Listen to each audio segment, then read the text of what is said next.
Now I think some of our questions were in the first half of the movie are probably about to be answered here.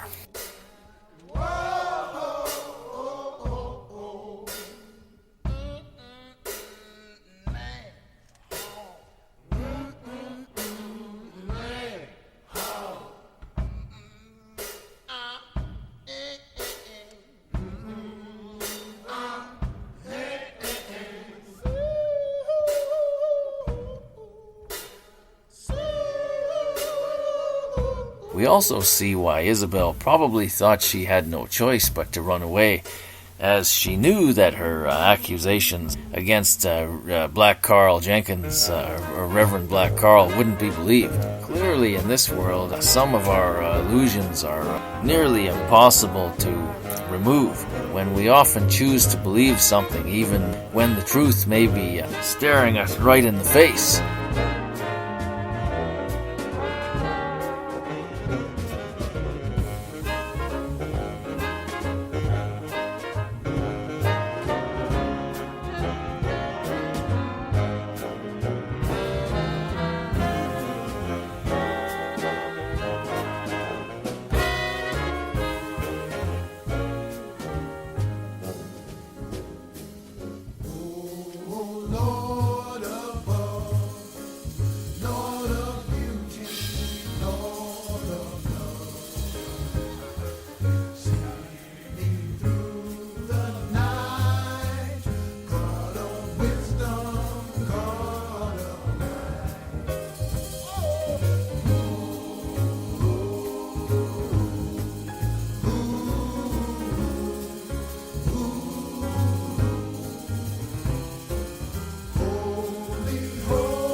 The scene at from approximately 4 minutes shows us why I think Isabel did not want to be left alone with Reverend Jenkins in the previous clip.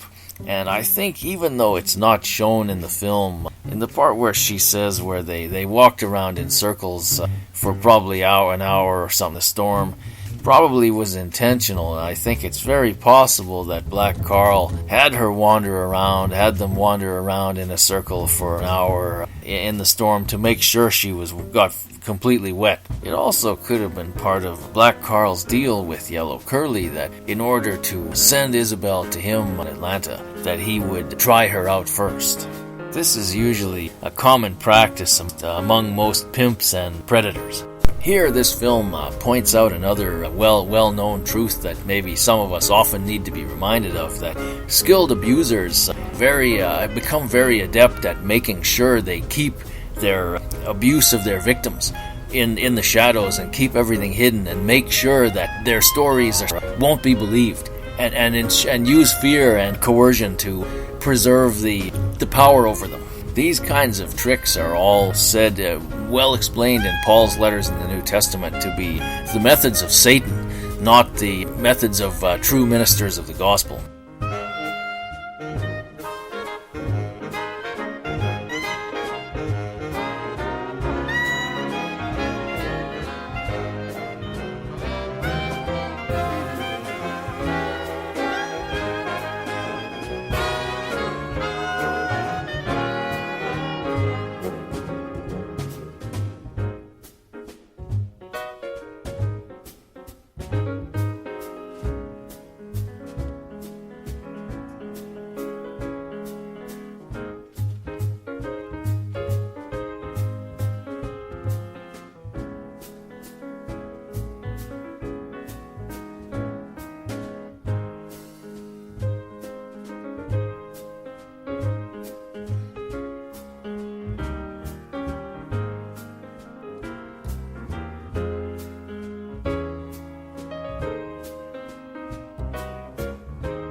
At about 8 minutes and 30 seconds, we see the pure joy on Black Carl of receiving what he thinks is, or stealing what he thinks is, blood money. Again, this is a real abomination and perversity for someone who would claim to be a minister of the gospel. Yet televangelists and spiritual celebrities do this same thing every day on TV. Here also the film uses an interesting trick, where here the viewer has been led to believe that Black Carl may have raped Isabel when she was left alone with him in her house. But the reality is he'd already raped her in the cabin at least a week before, but that part wasn't shown until now. Anyway, now the mystery of the missing money has been completely solved.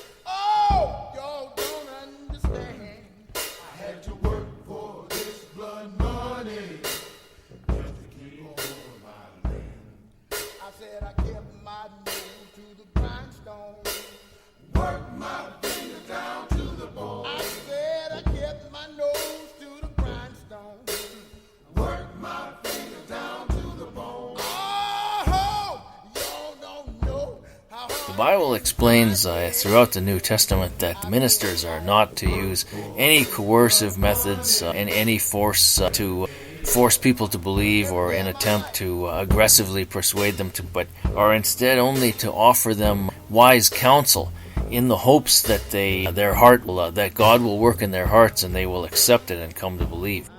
As the main character in this film, televangelists use their status and usually self-appointed authority in the church to fleece the flock instead of teaching them proper doctrine or feeding them spiritually. Televangelists basically all deserve to burn in hell because of their claims that it's God's will for them to be millionaires and have money to waste, while the poor people, the desperate poor people who send them money in the hopes that God will multiply their so-called offering 100 times and give it back to them, so they're manipulated by their greed and desperation. And the televangelists know this, and they still yet milk these people for everything they're worth and profit and enjoy the fruits of their suffering. Remember, anyone who relies on coercion, extortion, and deception, and then claims to be doing it for your benefit, and claims to be walking in the truth is obviously telling a lie. This is an example of, instead of teaching or leading the flock, it's an example of predatory behavior, like as what Black Carl shows in the shadows in this film. Another of the many reasons I hate televangelists is because through their actions they send the implied message that you're entitled to sin, or that it's okay, that sin doesn't matter if you're God's favorite, and this is an antichrist teaching. At 13 minutes, we see probably what Black Carl did, how he spent the rolls he took off both Yellow Curly and from Sister Mary Jane. This scene is a good example of how televangelists live in luxury while their followers suffer in poverty.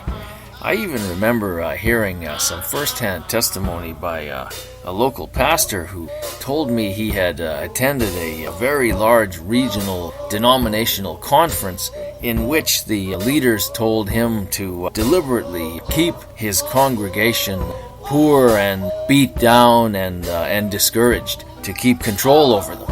This kind of teaching is an abomination to the gospel, and these so-called ministers have earned themselves a place in the very worst part of hell. These kinds of tricks are all said, well explained in Paul's letters in the New Testament to be the methods of Satan, not the methods of true ministers of the gospel. Televangelists, however, are the very worst example of this, because they give people false doctrine that their itching ears want to hear solely for the purpose of greed, so they can become celebrities and millionaires. By this point in the film, we already see that Reverend Black Carl now has such a taste for the luxury life that I think soon he will be telling his congregation that they have to buy him a private jet, because he can't fly on a normal airliner because it's just a tube full of demons. The last part at approximately 14 minutes and 15 seconds, reminds me of Jesus' statements in John chapter 10, verses 10 to 12 about the hired hand taking care of the sheep. In John 10, verses 10 to 13, Jesus explains, "The thief comes only to steal and kill and destroy. I have come that they may have life and have it to the full. I am the good shepherd. The good shepherd lays down his life for the sheep. The hired hand is not the shepherd who owns the sheep. So when he sees the wolf coming, he abandons the sheep and runs away. Then the wolf attacks the flock and scatters it. The man runs away because he is a hired hand and cares nothing for the sheep." In this verse, Jesus is speaking about something that now we have an epidemic of in the church, and that is the hired hand who serves there for the paycheck, but doesn't care about the sheep and is not feeding them spiritually. And this is basically a consequence of having imposters in the church like the so-called Reverend Black Carl here in this film. Televangelists, however, are the very worst example of this, because they give people false doctrine that their itching ears want to hear solely for the purpose of greed, so they can become celebrities and millionaires. By the end of this clip, Sister Mary Jane realizes she has made a serious mistake. Anyway, I hope you will watch the next section of this film, because part 5 is really a masterpiece. There is a couple of beautiful scenes. The so-called shocking conclusion that's coming up in this film is definitely worth seeing.